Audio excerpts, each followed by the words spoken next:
Hey guys, hope everything's going well. Today we have a returning guest. I like to call him Brother John.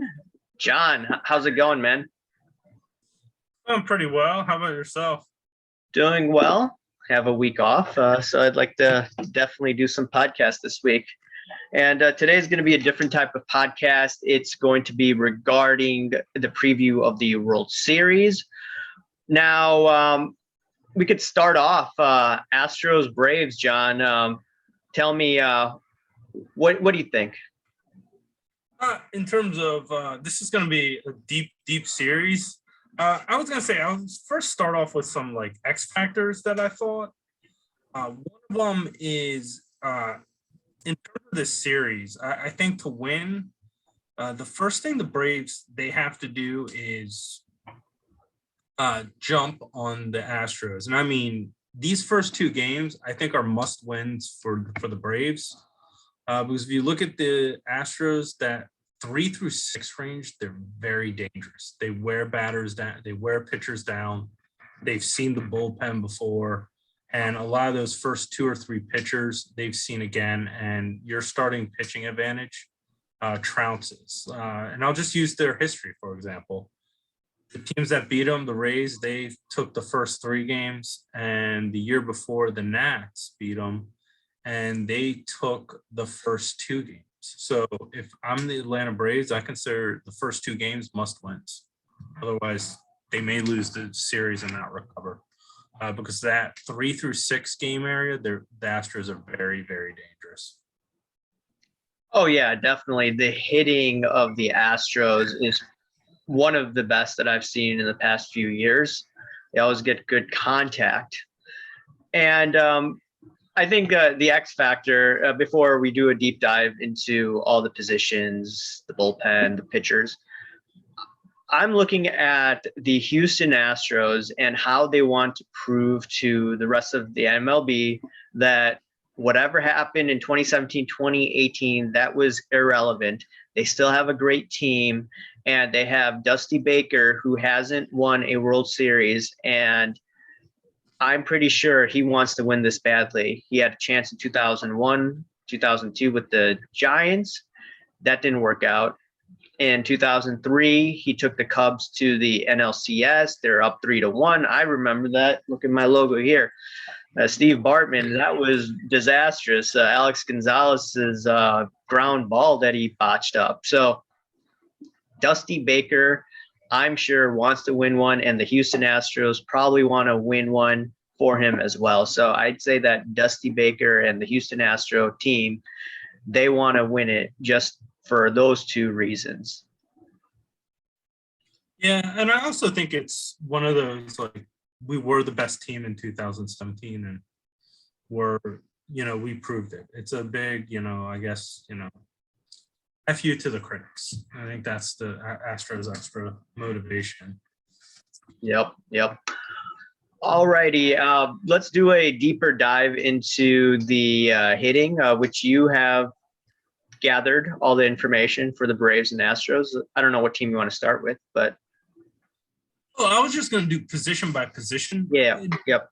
Do you want me to start with the infield or the outfield? You can start whatever you want. All right, so the infield, I gave an edge to the Astros. Originally, I thought it was a slight edge, but I can go by positions. First one I'm going to do is 2 All-Stars are at this. Second base, Ozzy Albali, sorry if I mispronounced, for the Braves, and Jose Altuve for the Astros. And so when you go to the regular season, Jose Altuve's WAR was 4.4 and Ozzy's was 3.5. And I was going to say the Ozzy Abali's advantage was slugging. He outslugged Altuve during the regular season. His slugging percentage was 48. Altuve's was 362. But Jose Altuve really stands out as he's the number 1 batter. He's a great base runner. And here's the other thing. He has 100% score percentage in the playoffs when he got on base. He got on base 15 times, and he has 15 runs during the postseason. So his batting average was higher. Ozzie strikes out a lot more. Ozzie had 128 strikeouts. Jose Altuve had 91 during the regular season. And during the postseason, though, Jose Altuve has a lot of walk-offs, very clutch. During Game 4, he had that pivotal home run to tie the game, which basically was the turning point in the Red Sox-Astros series. And he's out-slugging them in the postseason. So I would say, and with the base running, I would give this edge to the Astros. I have a lot more numbers, but I don't know if we have time to go through all of them. So I'm just going to give the generalities. In terms of first baseman, Yuri, Guriel, and Freddie Freeman. Freddie Freeman's WAR was 4.7 and Guriel was 3.7. Guriel's advantage is he's great on defense. He has big range. And the Astros throws, they'll have a lot of bounce throws coming up short, but they led the league in lowest errors. And one of the reasons they have such great defense, they're the best fielding team. And team defense, they're the best in the league. And one of the reasons is Guriel's range. He has big range, a lot of places you can throw to compared to other first basemen. And he was the batting league champ at 319 batting average. But Freddie Freeman, if you look at him, he had 120 runs to 83 of Guriel's. His slugging percentage right now in the postseason, 617 to Guriel's 436. But during the regular season, 509 to Guriel's 462. And his RBIs, there wasn't much difference there. But his on-base percentage, there was not much difference there. But his slugging is what really I would put Freddie Freeman as the advantage. And that's why he has a higher WAR rate. Shortstop, I would give the big edge to the Astros. This is the only position. I looked at batting average, RBIs, bases on balls, strikeouts, on base percentage, slugging, runs, WAR. This is the only position where the Astros overwhelmingly had the advantage in every category. His WAR was 7.2, Dansby was 2.1. And not only that, Carlos Correa, when the Astros were criticized, he also brings intangibles and berated by the media for their scandal. He was the one that stood up to not just the media, but to other players. He got into a big verbal spat, back and forth spat with Suzuki of the Nationals at the time, the catcher. And Suzuki ended it, well, I'm too old to argue about this. And he told the rest of the league, before you comment, you better know the facts because you guys are basically said you guys are ignorant, which took a lot of guts for one guy to basically tell every team besides the Red Sox. The Red Sox really didn't open their mouth.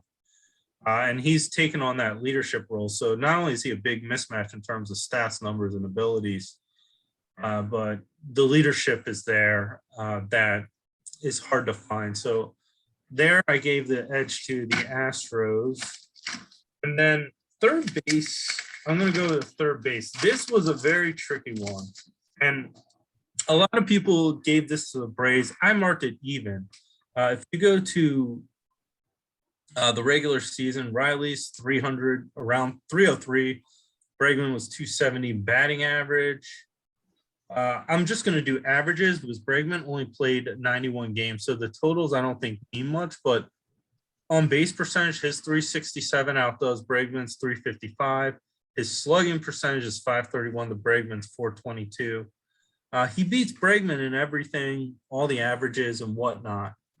And his WAR was 6.1 compared to Bregman's 2.1. But if you look at the postseason, Bregman's gotten hurt. I think he's put some of the injuries behind him. I think the scandal really shook him up mentally. I think he's put that behind him. But if you look at that postseason, Bregman is batting 282. Riley has 250. RBIs, they're the same.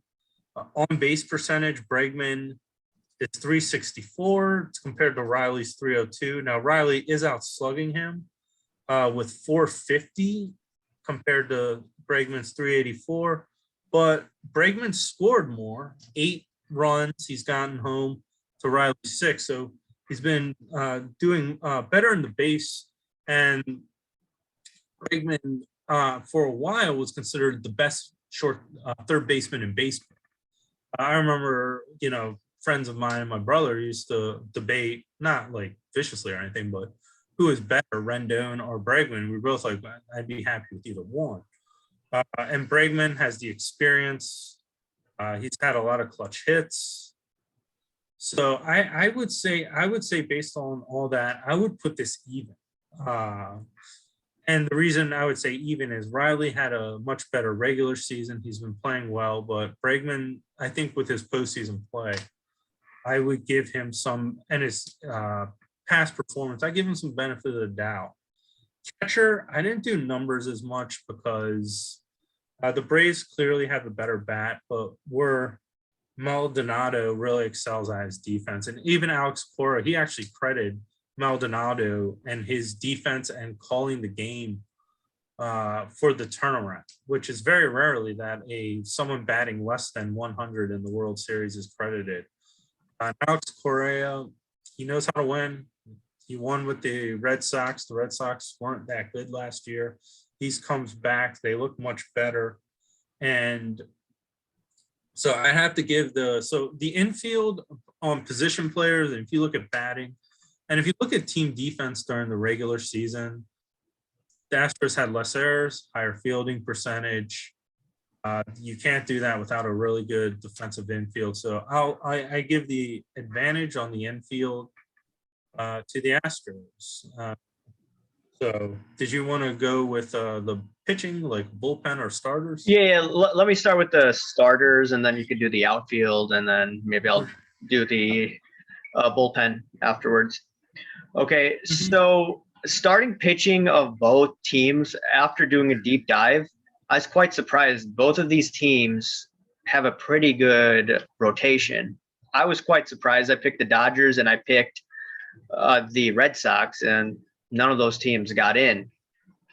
Game 1, Framber Valdez is going to be pitching for the Astros. He has, in 2021, 11-6 record with a 3.14 ERA. This postseason, he's 1-0. He's had one decent game, but his ERA is 4.20. His opponent on the Braves, Charlie Morton, experienced pitcher. This year, he is 14-6 with a 3.34 ERA. This postseason, he was 0-1 with a 3.77 ERA. In the career in the postseason, he's 7-4 with a 3.45 ERA. Charlie Morton was a hero in the 2017 World Series, Game 7. He had, I believe, 4 innings pitched. And last year with the Rays, he did pretty well in the ALCS. So you're looking based on experience.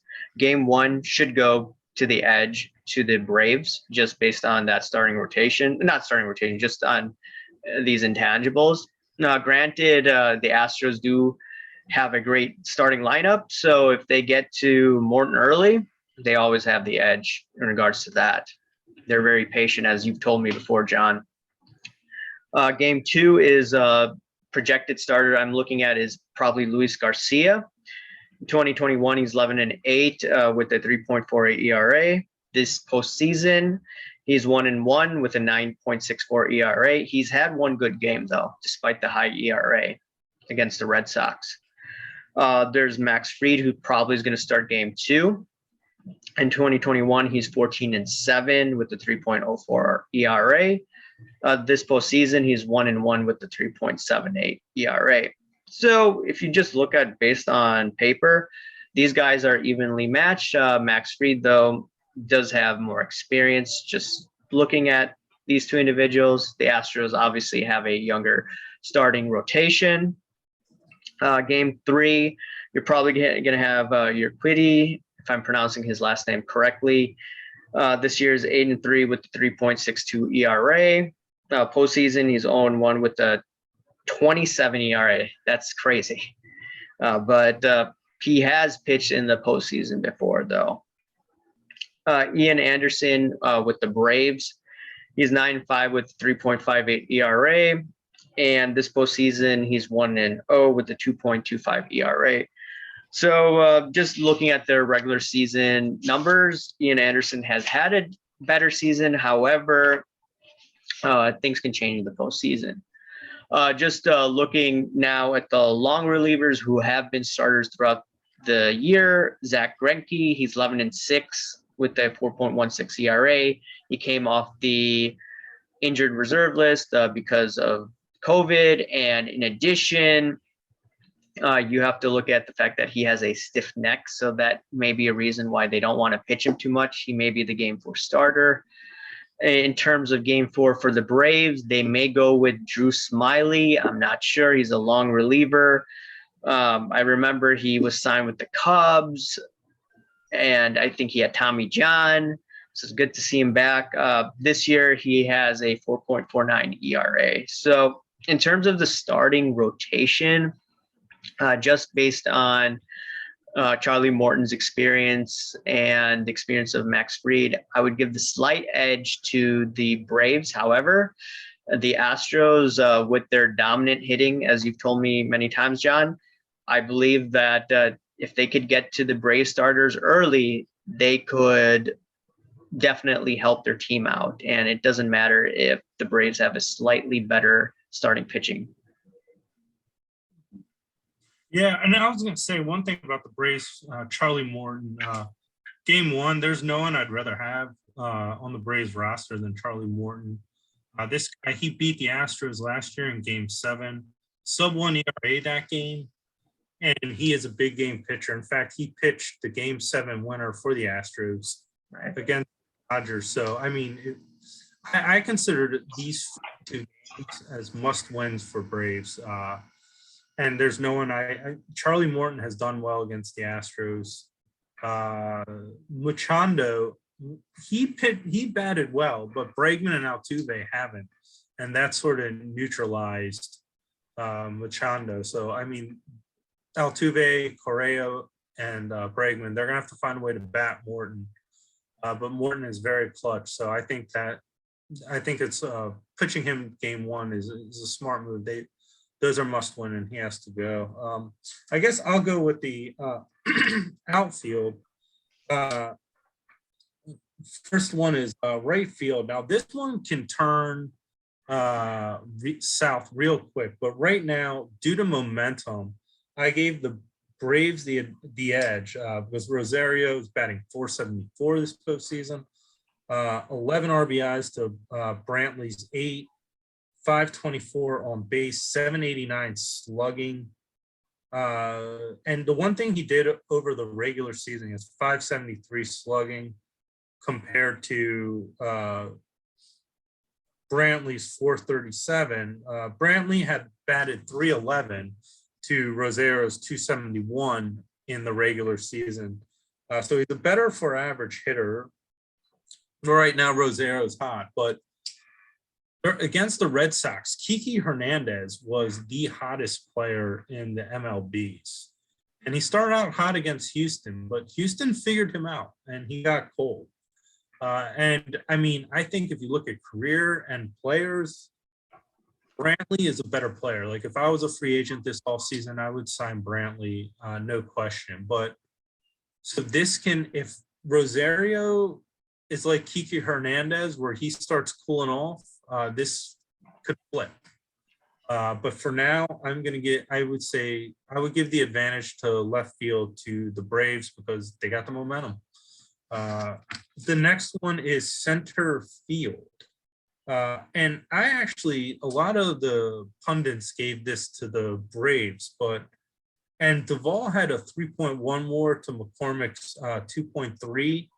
But once again, I do look at the postseason, and I was going to say I gave this to the Astros because McCormick is batting around 316. If you look at how the Astros do, you know, if you look at besides Machado, most of these batters are batting around 300 in the postseason. So that just allows them to put a lot more people on base and extend innings and extend pitchers' arms so they're taken out in innings.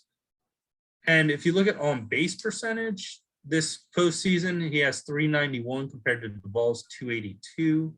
Duvall is out slugging him, 372 to 316, but McCormick has 3 runs and he's batting later in the lineup. So he doesn't have, generally speaking, too many of the top 2 hitters batting him in. Machado's even after him, so that could be an out. So I would give, he has 3 runs compared to the Ball's 2. So I would give this advantage to McCormick, and they have Jake Meyer, who got hurt. He might be back. So I think the depth in center field, I would give a slight edge.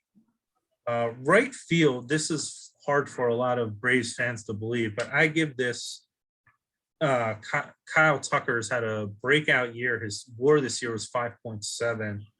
And if you look at the regular season, he batted 294 compared to Peterson's 238. And on base percentage, his was 359 compared to Peterson's 310. And his slugging percentage was 527 compared to Tucker's 422. And they didn't have on Baseball Reference the whole year. It was harder to divest that. So I didn't look at who had RBIs and strikeouts. And if you look at the postseason, batting average are around the same. Tucker has 275 to Peterson's 276. On base, Peterson has an edge at 323 to 310, but Kyle Tucker, his slugging percentage is 624 compared to 586. And where Kyle Tucker, he had 2 bases stolen in a row against the Red Sox. I forget the exact game, but he stole second, then he stole third. He is a better base runner, and you can say he has 9 runs scored compared to Peterson's 4, and he has some stolen bases. I didn't look exact. I didn't see if Peterson had stolen bases, but I think I would give the edge to Kyle Tucker on this one because he had a better regular season. I would say slightly better postseason. And then the other one is DH, where I give this big advantage to Houston. Jordan Alvarez, and they said Soler is going to be Soler, sorry. Yep. Soler is going to be the DH for the Braves. Jordan Alvarez, you look at him in the postseason, his batting average is 441 RBIs. On base percentage is 535, and his slugging is 894. You can't really get better than that. He is out slugging everyone on the Braves.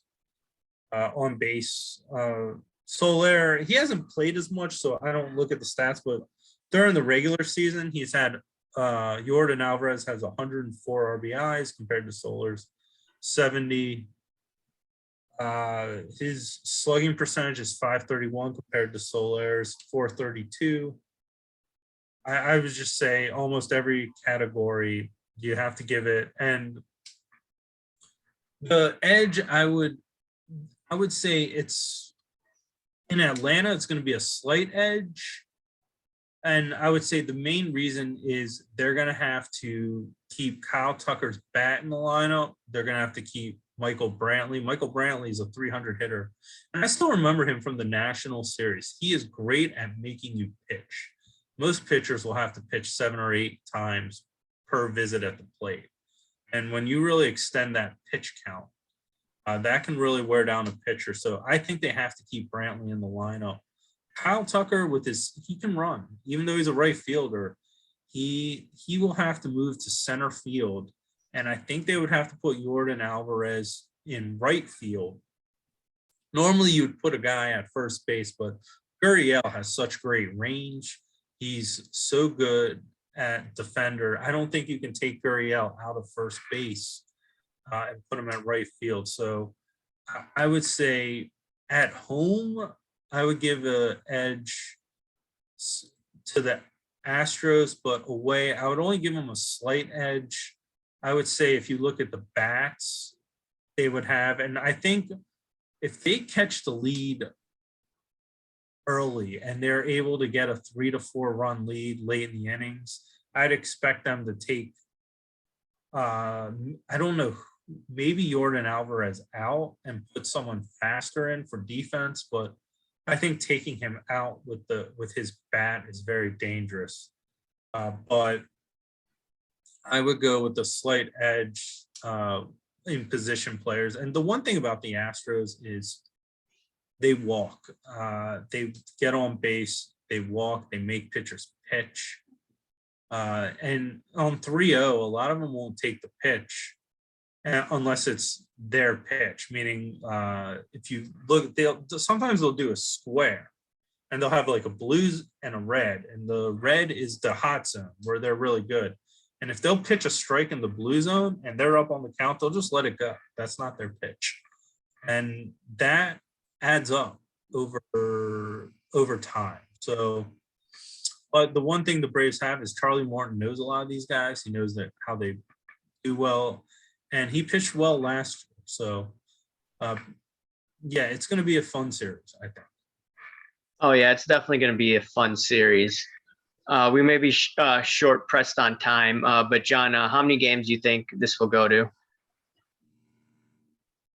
5 or 6 minimum. I personally think the one thing the Braves are better at is slugging. Like the best slugger on the Astros is better, but Braves have better slugging than the Astros. But the Astros are better at getting on base, wearing down pitchers, and the Braves remind me somewhat of the Red Sox, that if they're not hot, they can get cold.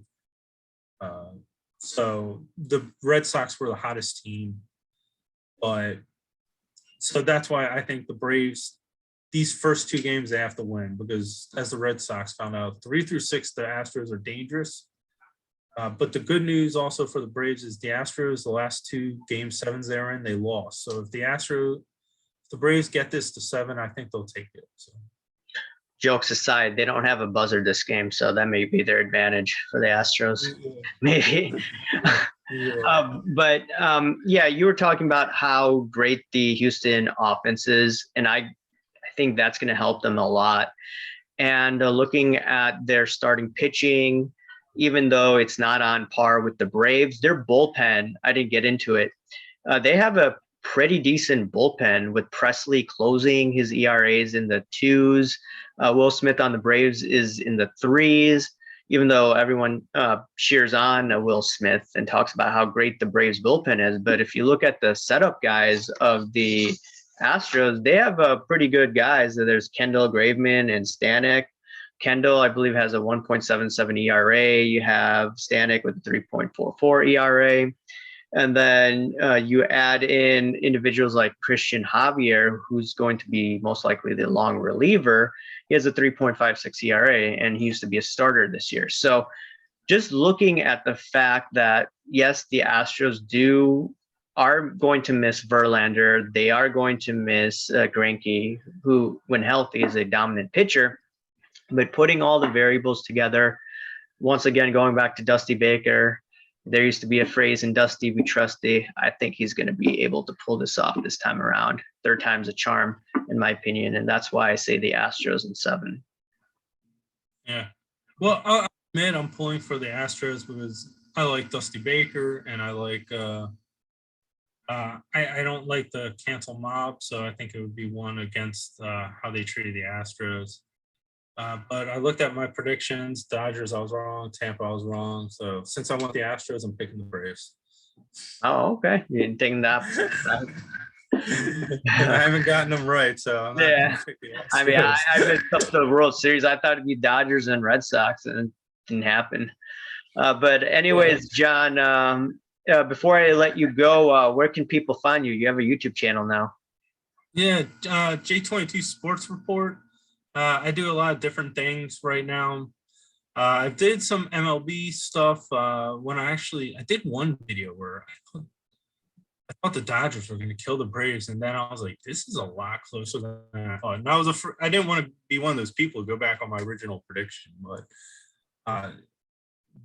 But yeah, I do some MLB stuff, some hockey stuff, and I try to follow stories for now, and I want to add some sports history and some other stuff. So love to have you all there. So follow me if you can, and I want to get into other stuff that a lot of people are unfamiliar with, but I haven't figured out how to present that yet in sports. So. Yep. All you guys should definitely subscribe to him. Yep. All righty, John. Thank you very much for having me. Thanks for coming on, man. All right. Did it end? No.